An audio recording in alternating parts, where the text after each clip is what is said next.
Hey, so welcome back to the podcast. Super excited to have Andrew Flachner in the house from RealScout, president, co-founder, former CEO, which we might or might not get into that. But Andrew, thank you for joining us.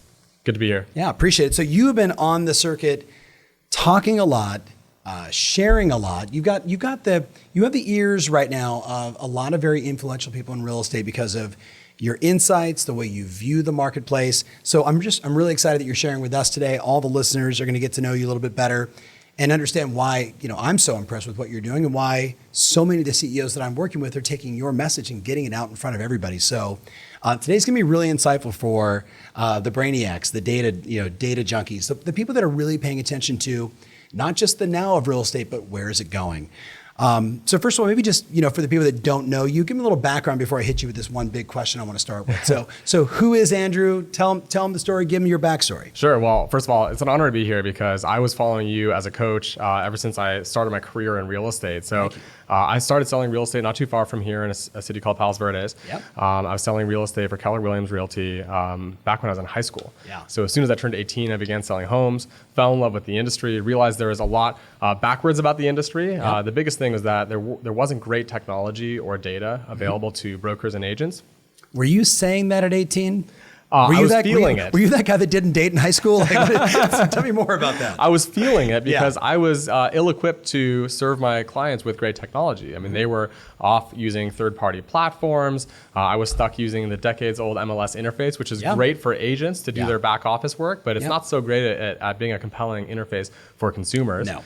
And so we looked at the landscape and said, hey, wait a second, we can found a company that is designed to serve brokers and agents, which at the time was a pretty controversial idea because most of the VCs were investing in companies that were designed to disintermediate the broker and completely disrupt the industry, turn it upside down. And so I'm not here to romanticize the status quo. We actually just thought there was a bigger opportunity in empowering the industry than trying to upend it. And empowering the consumer and the agent together and the brokerage, right? All together versus only one, right? So, okay, how old are you? I'm 31. Okay, so people are thinking, he looks like he's like 25, right? So congratulations, that's a compliment. Thank you. So 31, you started at 18, you jumped into real estate, and then when did you begin this company? 7 years ago, 8 years ago? Yeah, 2012. Okay. 7 years ago, I just exited my last startup and decided that I wanted to combine my passion for real estate and my co-founder at the time, his passion for technology, and RealScout was born. Okay, so maybe just share high level, because I really want to get to this article that you published on Inman that is got a lot of people talking in a very positive way, and it's really what I want these people to hear today. But first, tell them, for the people that don't know, what is RealScout? What does the company do? I literally just saw my brother and his coach, Eileen Rivera, in another office over here, and I said, hey, do you guys know Andrew from RealScout? And Patrick said, I just signed up today. Right? He's in San Diego, right? So for the people that don't know, what is it? So we are a collaborative home search platform. We power home search for tens of thousands of agents across the country. Yeah. And this is a platform that is not necessarily a broker website or an agent website. It's really, I was going to say, because most agents go, is this just another IDX? No, another website? And the reason why is because those things don't really work. And when I was using an IDX website, my clients were still using other third parties. And so this is designed to be further down the funnel. This is designed to captivate and convert clients that you meet at an open house that come in through referral or repeat business. So that's where 90% of your business is coming from anyway. Why not take that and boost it and support it with new software? So people, I can already imagine. I wish if we were live, I would say. So does everyone know what he just said? Like, what does that mean? Because we can interpret that middle of the funnel. Is this long-term lead follow-up nurturing? Sure. Is this a little behavioral science? Is this a little machine learning? Like, what is it? Yeah, it's what we call affiliated home search. So I meet you at an open house. You are in the market searching for a listing in this neighborhood or in this city. I can either refer you to a third party where I'm going to probably lose you because you're going to be distracted by ads for other agents and distractions. Sure. Or I can invite you to my branded RealScout platform, and together we can search on the same network, on the same software. Yes. So you can search for a home just like you would anywhere else. But now I, as a real estate agent, can see what you're searching for and how your tastes are changing. You said you were searching in this market, now you're searching in that market. I can be a mind reader. I can be a better agent because I'm keeping tabs on your home search and I'm being notified on the parts of my pipeline that is most likely to convert. Okay, so a lot of people will say some of that smells like the MLS. Mm-hmm. So give us the big degrees of separation. Then I'm going into this juicy, crazy question. So sure. Give us the big degrees of separation, because some people will say, yeah, well, my MLS kind of does that. Yeah. I hear that all the time. Like, well, my MLS kind of does that. That's right. And then I have another software that kind of does that. And then I do some email that kind of does that. That's right, because I think a lot of vendors in our industry, they try to go to like an end-to-end solution, which means they usually don't do any one thing particularly well. Yep. And the MLS is a great data store. It's a great interface for agents to conduct their CMAs and their own home search. When it comes to captivating a consumer, I don't think there's anyone in your audience that would say that the MLS experience competes with the experience that the consumers have come to expect on the portals. Yes. It doesn't happen. Zillow, Redfin, Trulia, Right. Realtor.com, they all spend so much time on that. That's right, and invested millions of dollars into making it really special. Yes. Now, that's top of the funnel. When it comes to the middle of the funnel, and we'll go into more later on that, you want to captivate your consumer. You want to keep them engaged. You want to keep them trusting you and your insights and your data, because you are the professional in the transaction. Okay. I love it. All right. So maybe we'll bounce back to RealScout, but that's perfect. Like that gives people a little insight. Sure. And obviously check out realscout.com. So June 16th, you published a pretty fascinating article on superpowers, right? Specifically, the 2 superpowers that companies like Facebook, Uber, Airbnb, LinkedIn, and multiple others, every one of those brand names. And you talked about how these 2 superpowers and all these companies, how they took advantage of those superpowers and how that grew their business.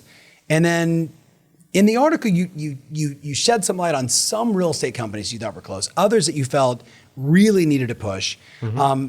But why don't we start by just talking about what are those 2 superpowers and why does it matter to a real estate agent maybe listening, different from a team leader, from a lender, or from a CEO that might be listening? Sure.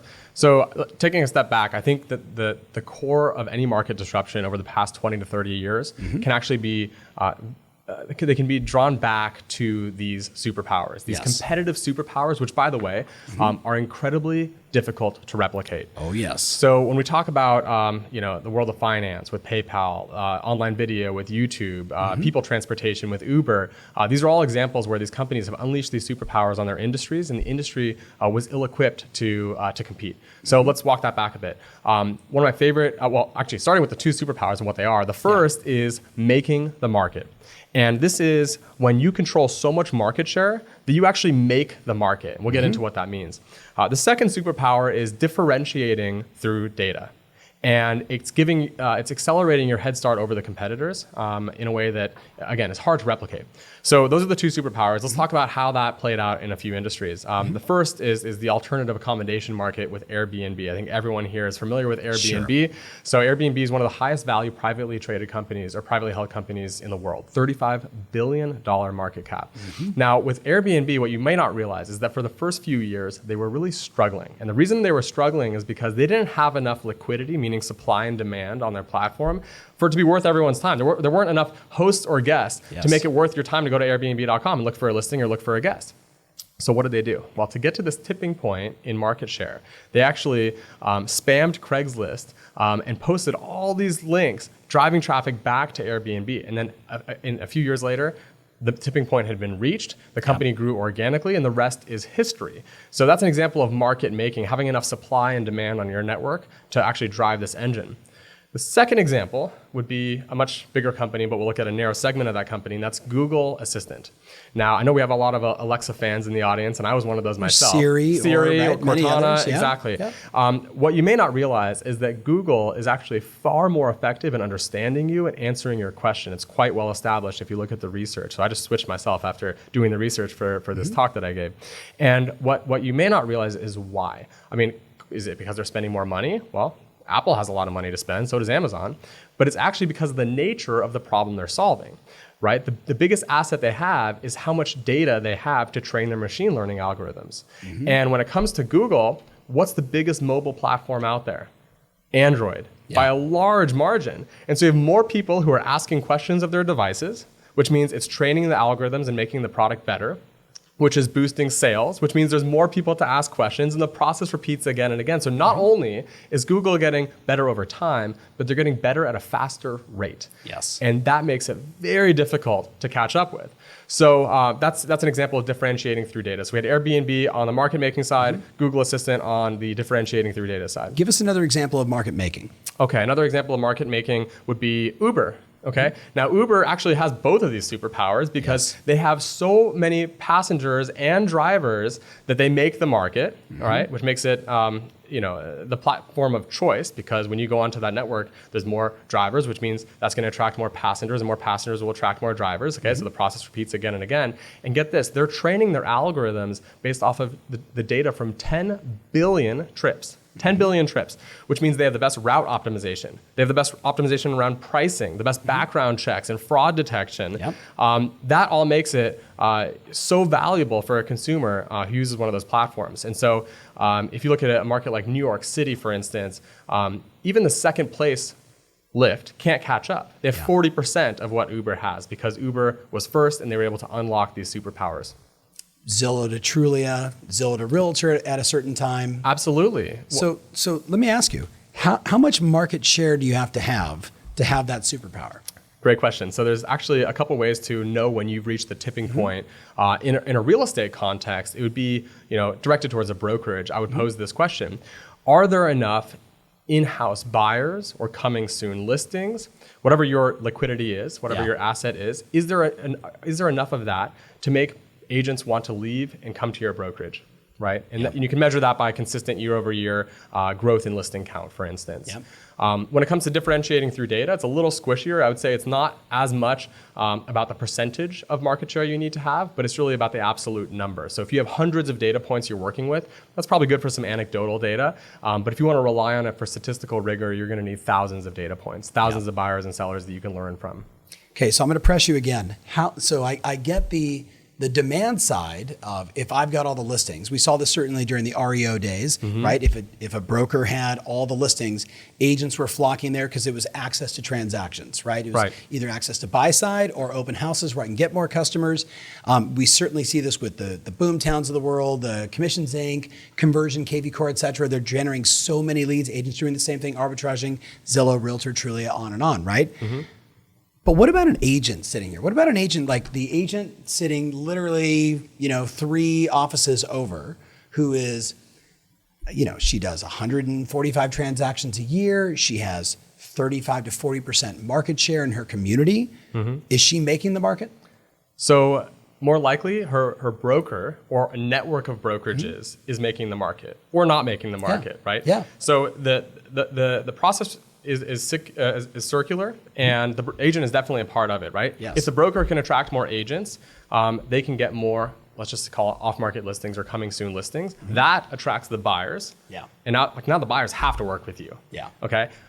Now, once you have all the buyers, now the sellers have to work with you because you have all the buyers who are engaged with your brand. And that, of course, creates a FOMO effect where now agents want to work with you, and the agents bring more listings, and the process repeats again and again. So this FOMO effect, this fear of missing out effect, is very real. And we're starting to see that in a big way today. Sure. And by the way, this is the oldest trick in the book. As you said, 8 brokers have been doing this for a long time. Forever. But there is a big difference between making the market at your local sales meeting, where I stand in front of the room and say, hey, I have a buyer, or I have a listing, anyone have a buyer here? There's a big difference between that and making the market by having every one of your agents and your consumers searching on an app, and engaging with your brand and your agents. Or on pre-listings, coming soons, right? That's right. Only your company, only your community, which, look, we can name companies out there that are doing that in the marketplace. We're seeing it with Compass. We're seeing it with a lot of brands that have figured out, if we hold these for 2 or 3 days, being mindful of your state rules and your MLS rules, et cetera.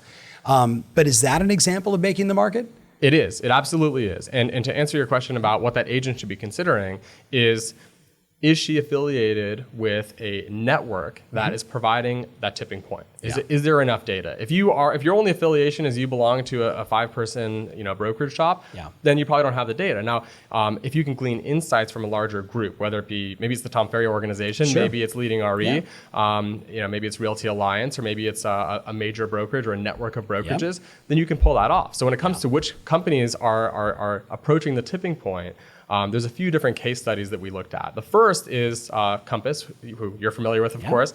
Compass in San Francisco has been on a buying spree. So they acquired Alon Pinnell, they acquired Paragon, Pacific Union, and now get this, they have 36% market share.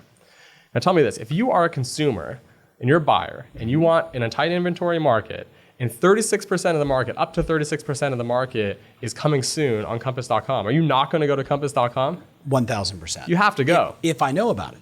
If you know about it. If I know about it. But word gets around fairly quickly, Sure. and you have all these top producers out there that are touting this as a benefit. I mean, even on my Facebook feed, every single day I see agents saying, hey, don't miss out on the market, come to Compass.com. We're making our own market. That's verbatim what I saw in my feed the other day. So that's Compass in San Francisco.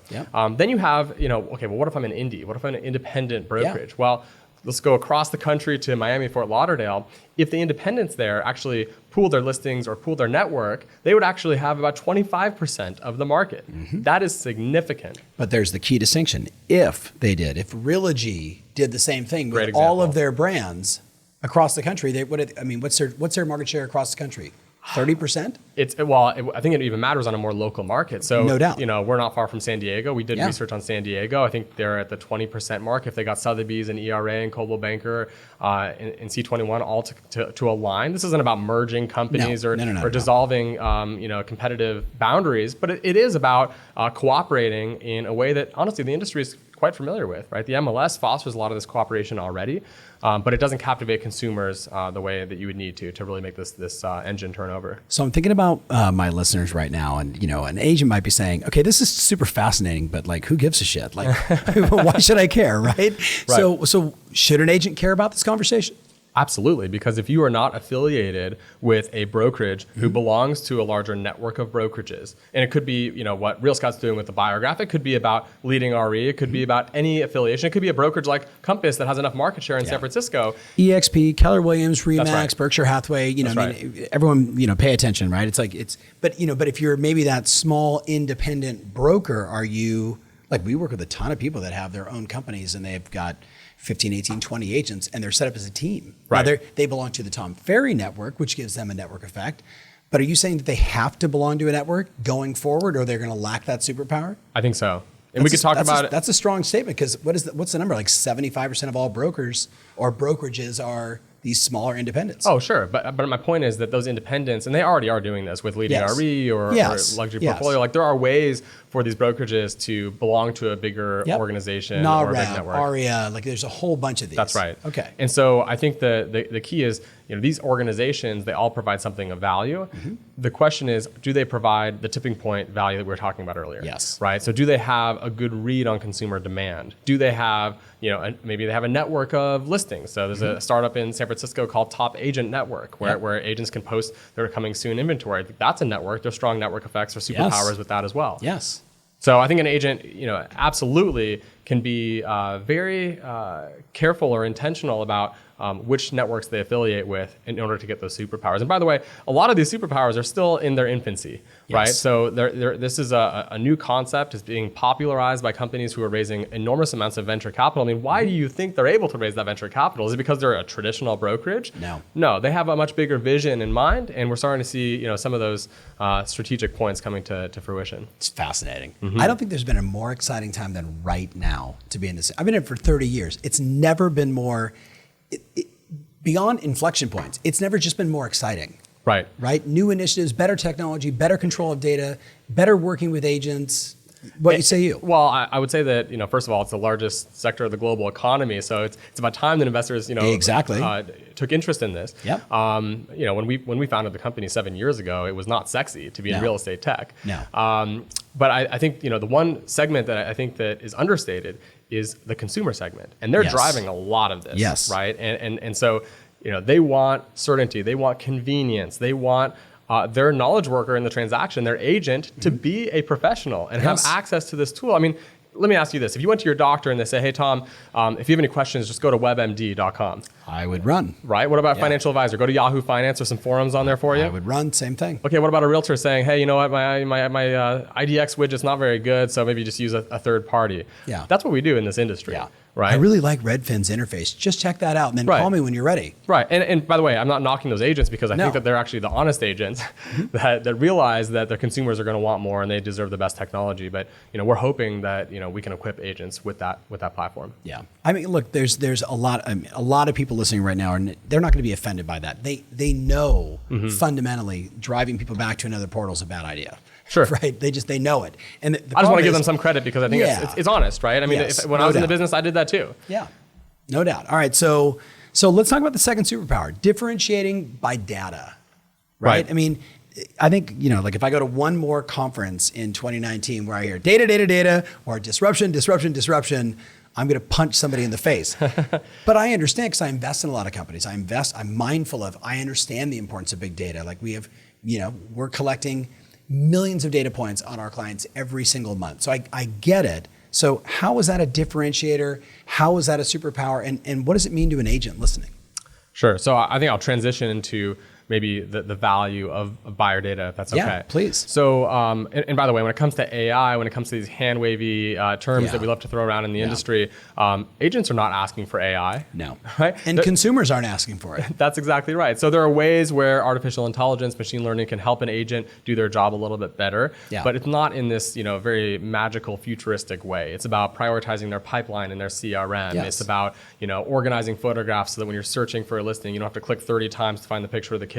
These are examples of AI that when they work, you don't even notice that they're working. It's just very convenient. It's when you go to Google and you type in a search, how many do I, and it fills it in for you, you're like, oh, I kind of like AI. Yeah, and that's machine learning based off of millions or billions of queries on Google. Yeah. So when it comes to data, yes, I think that there is a hand-wavy component of data that we think is less important. What we believe is important is an agent's ability to understand their market. Now, agents are really relying on two things today in order to understand the market. One is they're relying on their instinct, which is backed by experience. I'm not belittling that, and that's why you hire an agent. Exactly. The other thing they're relying on is historical data, which is a double-edged sword. I mean, there's some science behind that, right? It's better than not having the data. But what's more relevant than what happens... But again, we're talking about, in most cases, old data. That's right. Yeah. In a changing market, I was in New York the other day, and somebody said, "Hey, I was on a listing appointment, and there was an apartment that sold, a few blocks away for $2 million, but that was 6 months ago. The market's shifted since then. Yes. So what is the best proxy? What's the best data that an agent has access to reveal real-time demand for a home? And I would argue that the answer is there is none. There is no ability to tap into that data today. I don't think that's the way it's going to be in the future. There are companies out there that have the data. It may be diluted or polluted. We can talk about that. But you have companies like Redfin or Zillow or Compass or even ColdwellBanker.com where you have enough consumer search behavior, but the data is either proprietary, so it's not being made available to the market, or it's being polluted. So let's talk about that. I just saw Rich Barton, the founder and CEO of Zillow, talking on stage in San Diego, and he was saying that there are 180 million unique visitors on Zillow every month. Every month. Okay. How many homes are sold every year? 5 to 6 million. Yeah, thank you. Okay, so even if you account for the fact that there's multiple people in a household and sometimes with multiple devices, even so, there is a lot of what I call looky-loos or tire kickers on the portals, and there's no question about that, and that's great. That's their business model. They're in the media business. They're winning. That's right. So the question is, do they have some of the right data, but it's polluted with a lot of shallow intent. If you can figure out a way to distill it and really get crystal clear, high intent data from buyers. What does that mean? Buyers who are advanced in their home search, ready to make a buying decision. The MLS is a great source of this because the MLS has property alerts and they're engaging buyers that way. We're doing something similar, but we have a different take on the consumer experience. But if you can reveal that data in a listing presentation, you can answer the hardest questions about real estate. What are some of the questions that a seller would ask their listing agent? How many buyers are you working with right now that'd be interested in my home, as an example? Like that would be a deep, very intense. That's a perfect example. How many properties are competing against mine? How fast is it going to sell? How much is it going to sell for? What's my net going to be? That's right. Why you? I mean, it's all the same things they get every day. But all of those questions that you just posed rely on data that may be outdated. Bingo. Or instinct that could be bolstered with data. Yes. So the first question is, how many buyers are you working with right now? Well, I mean, how likely is it that Tom Ferry, an agent in Orange County, is going to be working with the right buyer for this home? Between none and none. Okay. Yeah. What about at your office meeting where 10 people show up for the free coffee and donuts? How many buyers are represented in that room that are going to be a good fit? Maybe one. Okay. Maybe two. And maybe the broader brokerage, the people who didn't show up to that meeting? Maybe 3.5. Okay. What about, a network of 10 or 20 brokerages in your market? Probably the 70. That's right. Of which maybe 4 or 5 might write an offer. Yes. So if you can tap into that network, then you're going to be better off in a listing presentation because you're going to be coming with not just instinct, but science. You're going to be able to identify the buyers who are most likely to buy this home, and you're going to be able to reach out to their agent. When it comes to more of the data side and less the network side, like you asked about, well, I mean, what about how the demand for certain features has changed over time? What about 80% of buyers want to be close to the ocean, but only 10% of the active listings are near the ocean? Maybe we can market the listing that way. 4 bedrooms are out, 3 bedrooms are in. That's right. Walk-in closets like we were talking about earlier. So these kind of insights, I mean, but don't agents have access to this stuff? You're telling me they're not going to be able to find some of this stuff inside the MLS? Some of it's going to be intuition, I get. It's intuition or it's sampling, right? Yeah. If you are doing a broker's open or an open house and you hear a lot of feedback that, hey, maybe granite is out and marble's in, yeah, that's kind of helpful. If you can scale that across a market with more data points. One is not a data point. One is not a data point. That's right. And even once the listing goes live, wouldn't it be great to have real-time feedback about that listing? Wouldn't it be great to know that 20% of buyers out there think your listing is overpriced? Yeah. It's not that you call the business card from an broker's open and say, hey, Tom, what did your client think of my listing? They thought it was overpriced. Yeah. Try going back to your seller with more, with just indisputable data. So you guys created this thing called Biograph. Why don't you, it's not, so listen for all my friends that are out there and you're like, oh, I want this. It's not everywhere yet. How many markets are you guys in now? We've announced 4 markets. We've announced New York, San Francisco, Silicon Valley, and Orange County. Okay, so you're in four marketplaces where certainly listeners that are in our world are going to be checking that out.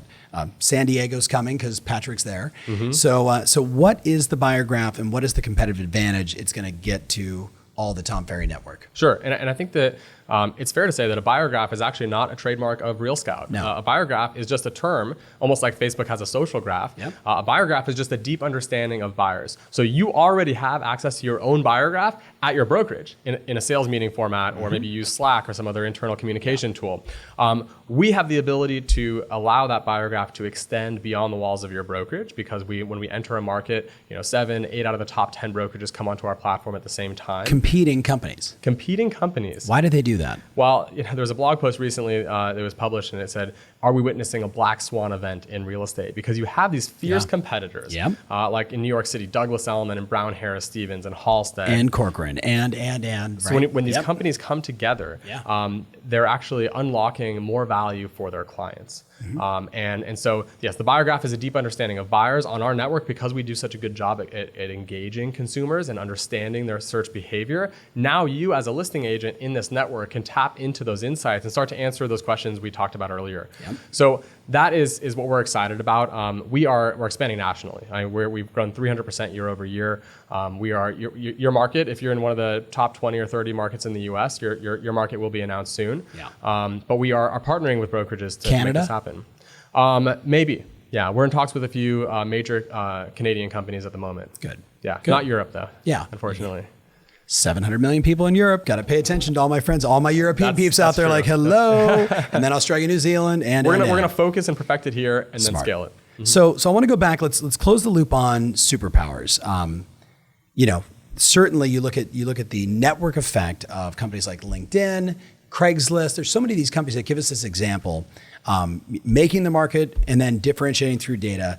If there was an insight on each one of those you wanted to plant into the minds of agents listening right now, just one simple action: read this book, check out this blog, pay attention to this, start logging. We have a lot of clients that track and measure deeply and rigorously, and we have others that I question at times if they know how much money is inside their bank account. They say they have checks, they think they have money. I'm kidding, but please don't be that person. But you know what I mean? So there's that range, right? Mm-hmm. What would you say to that group to help them have some insight around making the market and differentiation through data? Sure. Well, I think to the brokerage audience, I'd pose the question, is this something that you think you can do alone? I would argue the answer is no, regardless of whether you've raised $0 or $1 billion. I really just don't think that any individual brokerage has the market share that they would need to pull this off in a really meaningful way for consumers. So the question I'd pose is, is it crazy to think that you would bind hands with your competitors in order to deliver a better experience for your agents and your clients? Consumers, The question to an agent would be, is there a way for you to receive like a decent shortcut or proxy to some of this data? So are you really keeping track of your buyer search preferences? Are you keeping tabs on what your clients are looking for? What can you learn from fellow agents at your office meetings about what features are trending? What types of properties that consumers are looking for? And I would really suggest ways or be a change maker at your brokerage to increase the fluidity of conversations at the brokerage, where I can match my listing with Tom's buyer because we have some kind of network or chat vehicle. It's a hard problem to solve. I think that it's why we do what we do, and why we've only focused on one narrow part of the funnel. When there's all these distractions and people pulling us in different directions, we just focus on this one thing. Love it. All right, so I got one last question for you, and it really is about the funnel. So, as a coaching company, as a training company, we spend a lot of time on top of the funnel. We spend a lot of time in the middle of the funnel, and we absolutely help people at the bottom of the funnel, ultimately, making transactions, selling houses. So you kind of focus a lot on middle of the funnel. Right. So give us sort of what's your best insights, strategies for people listening right now that, okay, I've generated the lead. We talk, hey, Facebook is long-term branding. It could be 18 months out, but so could a Google lead. So could a Zillow lead that you paid $200, $400, $500 for, right? So everything could be top of the funnel. Most of us have figured that out. Middle of the funnel, what say you? So we have some controversial views about the funnel, right? Yes. We think that the top of the funnel is the part that distracts a lot of agents and a lot of teams and a lot of brokerages. There's always this question of, is my brokerage website or my agent website good enough? Should I spend, 2 years redesigning my IDX? Does anyone use your IDX? Do you get any deals from your IDX? Exactly. So the question is, and I saw you talk about this on Instagram recently, is if you were to analyze your past 12 months of transactions, what percentage of them came from the top of the funnel? Now, if you are a total marketing whiz and somehow you've created a machine where you could dump $10,000 into Zillow, you have, you warm those leads up, you convert them. I'm not talking to you, but for everyone because there's a else, lot of people listening right now that's a major part of their business. And that's great. And I know those people and they are incredibly good at what they do, and they can scale it because they have the systems in place. For everyone else, there is a question. Should you even have IDX on your website? Does anyone even use it? Have you closed any transactions? And if you do have it, are you focused on the right part of the funnel? So for me, I think back to my business. 90+% of my business when I was selling real estate came from repeat business and referrals, right? Came from sphere of influence. If there's a way to increase the conversion from that by 10%, that would have been much better than me doubling my closings from SEO. 0.01 to 0.02. That's right. So, I do believe that this middle of the funnel is the part of the funnel. And by the way, we have these, cute nicknames for the top, middle, and bottom of funnel. We call the top of the funnel tofu, top of funnel, and middle mofu, and bottom is mofu. But if you're focusing on the top of the funnel, that may not be a good use of time. When I was in the business, my closings were coming from repeat business and referrals. Why not focus on increasing the conversion rate there? And by the way, that middle of the funnel is where no one in the industry is focusing, because there's nothing as sexy as lead gen, right? And so, any of the companies out there, big and small, they're all focused on how to get more leads for you. But what about converting the leads you already have? And that's the tricky part, because you meet somebody in an open house, you buy a lead from Zillow even, what are you gonna do with that lead? Right? It's a long haul between getting a lead and closing a transaction. And on the buy side, for instance, like, how are you going to foster collaboration and really give that client an experience that they can't find anywhere else? They're counting on you. They're relying on you. This is a lot of responsibility. I agree. I'm a big fan of a third of the people should be calling you, right? Your network, your past clients and sphere. A third of the people you should be calling, and a third of your business should be in some form incubated. Relationship management, middle of the funnel with all those leads. Like, I'm a big diversity guy. Like, I don't want all my eggs in one basket. Right. You with me? Ever.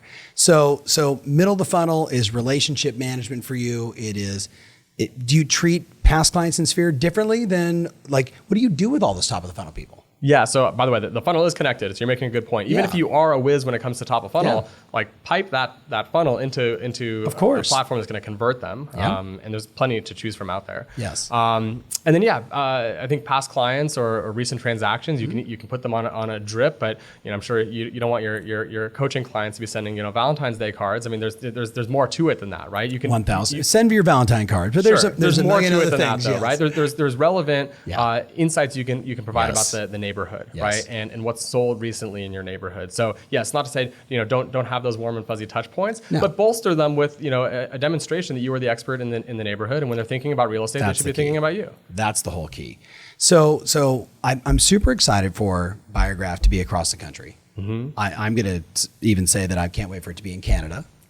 Me too. Europe will be. I'm a dual citizen. I'm a Canadian. Okay, so Europe's going to be tougher because there's no MLSs. Nobody cooperates. I not say nobody, but like a very small percentage of agents. If you've ever been, I know you've been to Europe, but have you ever tried to find an apartment in Europe? I haven't, but I've heard it's a different experience. We have documented, Michael Polsler, who sat right here in a podcast with me recently, that it could take you 6 months to get an apartment. It could take you 4 days to get a call back from an agent, and it could take you 7 days to get to your first showing. So my wife and I show up, we're in Vienna, we're in District 1, hi, I'd like to look at an apartment. 7 days. Imagine, right? So there's huge opportunity.